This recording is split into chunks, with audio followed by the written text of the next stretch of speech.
श्रीहरिः लोकाभिरामं रणरङ्गधीरं राजीवनेत्रं रघुवंशनाथं कारुण्यरूपं करुणाकरं तं श्रीरामचंद्रम शरणं प्रपद्ये। मानस प्रेमियों, श्री रामचरित मानस में आपका स्वागत है। वर्तमान समय भगवान के स्वभाव का वर्णन चल रहा है। आज हम भगवान का राजमहल से निकल करके और तमसा नदी पहुंचने तक की कथा का वर्णन सुनाएंगे। भगवान पूर्व में आप सुन चुके हैं कि भगवान जो है महाराज दशरथ से विदा मांगने के लिए महल में जाते हैं, लक्ष्मण और सीता सहित। उनसे विदा मांग करके भगवान बाहर निकलते हैं।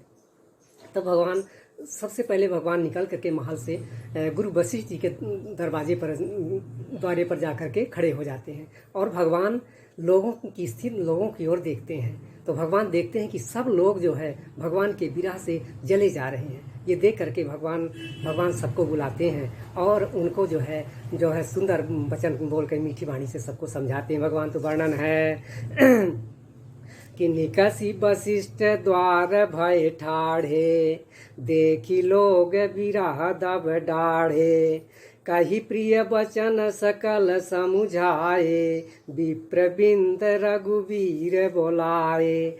और फिर भगवान सबको समझाते हैं। और भगवान जो है ब्राह्मणों को बहुत ही मानते थे। भगवान का देखिए, भगवान को ब्राह्मणों के प्रति बहुत ही प्रेम है, इसलिए भगवान उनमें से ब्राह्मणों की मंडली को बुलाते हैं और बुला लेते हैं, अपने पास बुला लेते हैं और बुला करके वशिष्ठ जी से कह करके उनको वर्ष भर का भोजन देते हैं। भगवान वर्षासन देते हैं। और फिर आगे भगवान जो है गुरसन कही वर्षासन दीन है, आदर दान विनय बस कीन्हे। और बाकी जो उनके जो विनय या बस कीने। और केवल दान ही नहीं देते हैं भगवान वर्षासन ही नहीं देते हैं। भगवान का स्वभाव देखिए कि भगवान इतना आदर दान के साथ साथ आदर और सम्मान दे करके इतना देते हैं कि ब्राह्मण उनके सबके बस में हो जाते हैं। तो वर्णन यही आया है कि गुरसन कही बरखासन दीने, आदर दान विनय बस कीने। भगवान मान सम्मान के साथ दान देते हैं और पूरे विनम्रता के साथ ऐसे देते हैं कि सब ब्राह्मण भगवान के बस में हो जाते हैं। और भगवान यहाँ शिक्षा भी देते हैं कि यात्रा में जाते समय ब्राह्मणों को जो है उनको जो है दान दे करके और उनको अपने बस में रखना चाहिए, तभी जो है जीवन के कार्य सभी सफल होते हैं। इसके बाद भगवान जाते समय किसी को भूलते नहीं। भगवान सबको भगवान जो है सबका ख्याल करके तब भगवान निकलते हैं। अब भगवान का स्वभाव देखिए कि उसमें बाहर निकलते हैं तो उसमें केवल ब्राह्मण ही नहीं है, और भी नगर के सभी लोग हैं जिसमें जाचक भी हैं। तो जाचकों को भगवान दान दे करके और मान सम्मान के साथ दान दे करके उनको जो है संतुष्ट कर देते हैं जाचकों को। और जो उनके मित्र थे तो मित्र तो धन वगैरह चाहते नहीं हैं।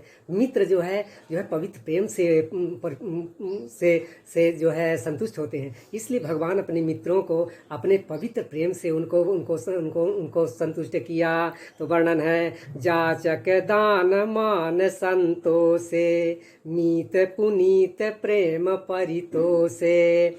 इसके बाद भगवान अब बचते हैं दास दासियां हैं। ये सोचते हैं कि हमको कौन पूछेगा। ऐसी परिस्थिति है जबकि इस तरह से स्थिति में चारों तरफ महल में जो है दुख का माहौल है, ऐसे में हमें कौन पूछेगा। लेकिन भगवान का स्वभाव देखिए कि भगवान दास दासियों को भी नहीं बोलते हैं और उनको बुला करके दास दासियों को बुलाते हैं भगवान। इसके बाद और दास दासियों को बुला करके गुरु जी को सौंपते हैं और हाथ जोड़ करके सौंपते हैं। भगवान का सौंपने का तरीका देखिए कि भगवान हाथ जोड़ करके गुरु जी को सौंपते हैं। अब यहाँ प्रश्न उठता है कि भगवान ने गुरु जी को क्यों सौंपा, महल को क्यों नहीं, महल के किसी को क्यों नहीं सौंपा, माताओं पिताजी को क्यों नहीं सौंपा। तो यहाँ देखिए गुरु जी की कितनी भगवान श्री राम जी की कितनी अच्छी सोच है, कितना अच्छा स्वभाव है। भगवान जानते हैं कि जैसे पिताजी से तो जैसे ही विदा मांग के भगवान निकले तो ऐसे महाराज दशरथ मूर्छित हो गए हैं। तो वो तो अब संभाल कर नहीं सकते हैं। माताएं भी व्याकुल हैं और कमोबेश सभी जो महल के अधिकारी हैं, व्यवस्थापक हैं, उन सब की यही स्थिति है, सब व्याकुल हैं। तो जो व्याकुल होगा दूसरे का ख्याल कैसे रखेगा। एक गुरु वशिष्ठ जी अयोध्या में ऐसे हैं जो कि चेतन है और जो कि व्याकुल नहीं है। क्योंकि गुरु वशिष्ठ जी ये जानते हैं कि भगवान का जन्म ही जो है देवताओं के कार्य के लिए हुआ है, धर्म की रक्षा के लिए हुआ है, इसलिए इनको बन जाना जरूरी है। जब तक बन नहीं जाएंगे भगवान तो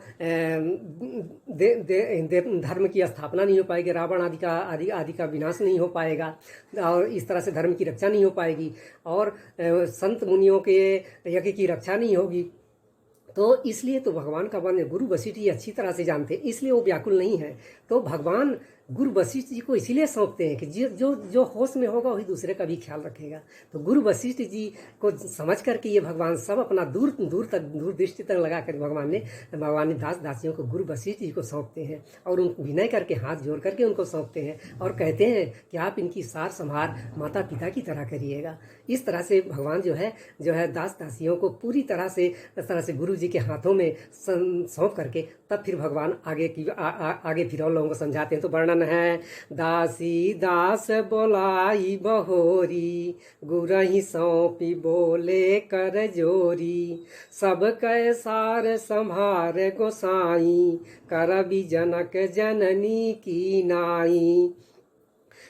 फिर भगवान जो बाकी लोग हैं, महल के बाहर और लोग जो खड़े हैं, पूर्व नगर के जो लोग हैं, उनसे सबसे भगवान कहते हैं कि अब भगवान उन सबसे किस तरह से बोलते हैं। श्री राम जी बार बार दोनों हाथ जोड़ करके सबसे कोमल वाणी से कहते हैं कि मेरा सब प्रकार से हितकारी मित्र वही होगा जिसकी चेष्टा से महाराज सुखी रहे। बारही बार जोरी जुग पानी, कहत राम सब सन मृदुबानी, सोई सब भांति मोर हितकारी, जेहि तेरा है भुआल सुखारी। फिर आगे भगवान कहते हैं नगरवासियों से, पुरवासियों से कहते हैं कि हे परम चतुरपुरवासी सज्जनों, आप लोग सब वही उपाय करिएगा जिससे मेरी सब माताएं मेरे विरह में व्याकुल ना हो। मातु सकल मोरे विरहा, जेहि न हो ही दुख दीन, सोई उपाव तुम करेहु सब, पुरजन परम प्रवीण। इस प्रकार से भगवान श्री राम ने सबको समझाया और हर्षित होकर के गुरु जी के चरणों में फिर से प्रणाम करते हैं, सिर नवाया। फिर गणेश जी, पार्वती जी और महादेव शंकर जी को मना करके और उनका आशीर्वाद लेकर के तब भगवान चले। यहाँ देखिए भगवान का चरित्र सब कुछ जो है अनुकरणीय है। कितनी सुंदर बात भगवान यहाँ शिक्षा दे रहे हैं कि यात्रा में चलते समय अपने वरिष्ठ जनों का, गुरु माता पिता जो भी है उनको चरण में स्पर्श करना। और इसके बाद गणेश जी, पार्वती जी और शिव जी को मना करके उनका आशीर्वाद लेकर के तब यात्रा में निकलना चाहिए। इससे यात्रा सफल होती है। भगवान को यद्यपि किसी के आशीर्वाद की जरूरत नहीं, वो स्वयं सक्षम है, लेकिन संसार के हित के लिए भगवान ने ये शिक्षा दिया है कि जब भी यात्रा में चले तो भगवान के इन चरित्रों का इनका अनुसरण करना चाहिए।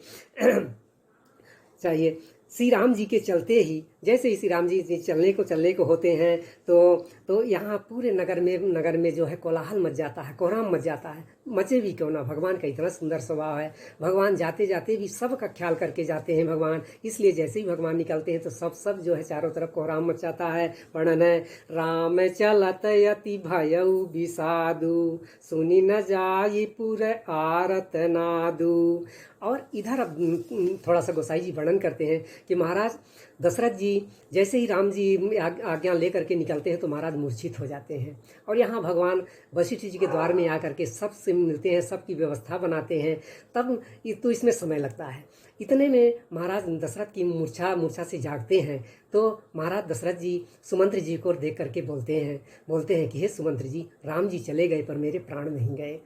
ऐसा कह करके महाराज जो है बहुत दुखी हो जाते हैं और सुमंत्र जी से बोलते हैं, हे सुमंत्र, तुम रथ सजा करके जाओ और राम लक्ष्मण सीता को रथ में बैठा करके और वन घुमा करके 4 दिन में लौट आना। ऐसा भगवान भगवान जो है सुमंत्र जी से कहते हैं। सुमंत्र जी महाराज की आज्ञा मानकर तुरंत रथ सजाते हैं और ले जाकर के राम जी जैसे ही चलने वाले थे वैसे ही जाकर के खड़े हो जाते हैं और महाराज जी का विनय सुनाते हैं राम जी को, और हाथ जोड़ करके विनती करके उनको रथ में बैठाते हैं। यहाँ देखिए सुमंत्र जी का स्वभाव भी वो कितना सुंदर है कि महाराज की आज्ञा तो सुनाते हैं और स्वयं हाथ जोड़ करके विनती करके महाराज बैठने के लिए कहते हैं। राम जी मना नहीं कर पाते हैं। इस तरह से राम लक्ष्मण सीता तीनों रथ में बैठ जाते हैं और बैठ करके वन के लिए चलते हैं। तो जैसे ही भगवान वन के लिए चलते हैं तो नगर के जितने लोग हैं सब रथ के पीछे पीछे लग जाते हैं। भगवान उनको बहुत प्रकार से समझाते हैं। भगवान के समझाने पर कुछ लोग तो लौट जाते हैं, पर फिर से वो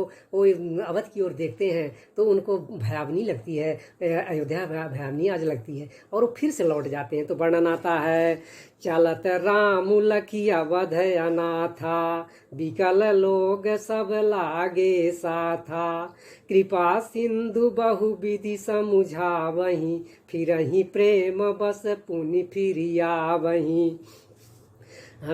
अब गोसाई जी थोड़ा सा वर्णन करते हैं कि ये तो मनुष्यों की दशा है। अब गोसाई जी वर्णन करते हैं और अपने वर्णन में गोसाई जी ने पशु पक्षियों का वर्णन किया है। तो उनमें से जिन पशु पक्षियों का वर्णन किया है तो उनके बारे में बताया गया है कि महाराज के महल में घोड़े हैं, हाथी हैं और पाले हुए हिरन थे। बालकों के खेलने के लिए, मनोरंजन के लिए जो है महलों में हिरन पाले गए थे। तो हिरन भी हैं महाराज के महल में, घोड़े हाथी हैं और नगर पशु हैं। नगर पशु हो गए जैसे गाय हो गए, बैल हो गए, बकरी हो गए, ये हैं। और फिर इसके बाद पपीहे, मोर, कोयल, चकवा, तोते, मैना, सारस और चकोर ये पक्षी हैं।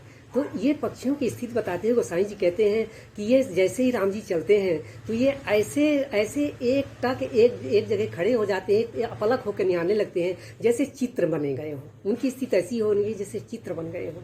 तो ये पशु पक्षियों की दशा है। भगवान के जाते समय वर्णन आया है, राम वियोग विकल सब ठाढ़े, जहाँ तहाँ मनहु चित्र लिखी काढ़े। आगे श्री रामचंद्र की विरह की इस अग्नि को लोग सह नहीं सके, सब लोग व्याकुल होकर के भाग चले। और जब पशु पक्षियों की ऐसी दशा है, तो लोगों की दशा में गोसाई जी कहते हैं कि लोग अत्यंत व्याकुल होकर के और जो है रथ के पीछे पीछे भाग चलते हैं। सही वर्णन है, सही न सके रघुवर बिरहागी, चले लोग सब व्याकुल भागी। सब लोगों ने मन में विचार किया, नगर के वासियों ने विचार किया कि श्री राम लक्ष्मण और सीता के बिना सुख नहीं है। जहाँ श्री राम जी रहेंगे वहीं सारा समाज रहेगा। श्री राम जी के बिना अयोध्या में हम लोगों का कोई काम नहीं है। अब देखा जाए तो अयोध्या में किसी के पास कोई कमी नहीं है। अवध के वासियों के सुख के वर्णन आता है कि ये देवताओं से बढ़कर के उनके पास सुख सुविधाएं थी। सब धार्मिक थे, सब विनयी थे, सब तरह से संपन्न थे। लेकिन आज राम जी के जाते ही ये अयोध्या उन लोगों को अच्छी नहीं लगती। कहते हैं अब हमारा कोई काम नहीं है, जहाँ राम जी जाएंगे वहीं हम लोग सारा समाज चलेगा। ऐसा विचार करके सब रथ के पीछे पीछे चल देते हैं। सब वर्णन है, सब ही विचारु कीन्ह मन माही, राम लखन सिया बिनु सुख नाही, जहाँ राम तहाँ सबुई समाजू, बिनु रघुबीर अवध नहीं काजू, चले साथ यस मंत्र दिड़ाई, सुर दुर्लभ सुख सदन विहाई। देवताओं का जैसा सुख अयोध्या के वासियों के बारे में वर्णन आया है कि सभी धर्मशील हैं, सभी विवेकवान, सब ज्ञानी हैं, सब सुंदर हैं, रूप से भी सुंदर हैं, गुण से भी सुंदर हैं और धर्म है। जहाँ धर्म वहाँ सुख भी है। सब तरह से संपन्न लोग जो है, तो देवताओं जैसा सुख होने के बावजूद भी सब लोग जो है राम जी के पीछे पीछे चल देते हैं। गोसाई जी कहते हैं कि ऐसा हो भी क्यों ना, जिनके राम जी के चरणों में प्रेम होता है उनको कोई भी विषय भोग जो है बस में नहीं कर सकते हैं। तो ये सब तभी तो भगवान अयोध्या में जन्म लिए। अयोध्या के वासियों का भगवान में अटूट प्रेम है। भगवान का भी प्रेम जितना अयोध्या के वासियों से है उतना ही वहाँ के लोगों का भी, वहाँ के पूर्ववासियों का भी भगवान के प्रति प्रेम है। तो इतना जो है देव तुल्य सुख को छोड़ करके भगवान के पीछे हो जाते हैं। तो यही गोसाई जी कहते हैं कि जिनका राम जी के चरणों में अनुराग होता है वो उनको कोई भी चीज़ बस में नहीं कर, कोई सुख सुविधा उनको बस में नहीं कर सकती। वर्णन है कि चले साथ बालक वृद्ध विहाय गृह गृह नहीं, इसके पहले वर्णन है कि राम चरण पंकज प्रिय जी नहीं, विषय भोग बस करहीं कित नहीं। तो ऐसा विचार करके और लोग जो है इसमें से केवल 2 ही लोग बचे थे, जो बालक थे और वृद्ध थे। ये छोड़ करके बाकी सभी अयोध्या के लोग जो है राम जी के साथ चल दिए। तो वर्णन है दोहा में कि बालक वृद्ध विहाय गृह, लगे लोग सब साथ, विष अब तमसा तीर निवास किए, प्रथम दिवस रघुनाथ। और बालक वृद्धों को छोड़ करके बाकी कोई भी नहीं बचा, सब अयोध्या के वासी जो है भगवान के पीछे चल दिए। भगवान मनाते गए, लोग लौटते गए और फिर से हो जाते गए। अंततः भगवान तमसा तीर के पास में पहुंच जाते हैं और वहां भगवान अब ठहर जाते हैं। आज काफ़ी समय भी लग गया इस तरह से जाते हुए भगवान को। और हमारा जहाँ तक विश्वास कि भगवान तमसा नदी के तीर पर ही क्यों रुके, तो भगवान के रुकने का हमें एक सुंदर भाव ये समझ में आता है कि भगवान ये जानते हैं कि देव कार्य के लिए हमको आगे तो जाना ही है और इन अवधवासियों को अयोध्या लौटना पड़ेगा। तो यदि हम ज़्यादा दूर विश्राम करेंगे तो इनको तकलीफ होगी अयोध्या लौटने में। इसलिए आज भगवान अयोध्या के समीप भी तमसा नदी के किनारे पर आज विश्राम करते हैं। तो इसलिए हो सकता है कि भगवान हमारा विचार है कि भगवान इसीलिए आज तमसा नदी पर ही विश्राम करते हैं। और जब भगवान तमसा नदी के किनारे पहुँच जाते हैं तो फिर भगवान सब लोगों को फिर से अच्छे से समझाते हैं। बहुत अच्छे से भगवान सबको मीठी वाणी कह करके समझाते हैं, लेकिन लोग मानने को तैयार नहीं है। अंततः भगवान भी चुप हो जाते हैं, उनके भाव को देख करके भगवान भी चुप हो जाते हैं। तो वर्णन है कि रघुपति प्रजा प्रेम बस देखी, सदै हृदय दुख भयउ बिसेखी, करुणामय रघुनाथ गोसाई, बेगी पाई यहीं पीर पराई। भगवान करुणामय है, उनकी व्यथा को भगवान शीघ्र ही जान आते हैं। तो भगवान के हृदय में दुख होता है। उनकी स्थिति को देख करके भगवान समझाते हैं पर लोग बोलते नहीं। भगवान उनकी स्थिति को समझ करके भगवान हृदय से दुखी हो जाते हैं। फिर भी भगवान जो है बार बार कहीं प्रेम मृदु बचन सुहाए, बहुविधि राम लोग समुझाए, किए धर्म उपदेश घनेरे, लोग प्रेम बस फिर ही न फेरे। लेकिन लोग जो है रुकते नहीं है।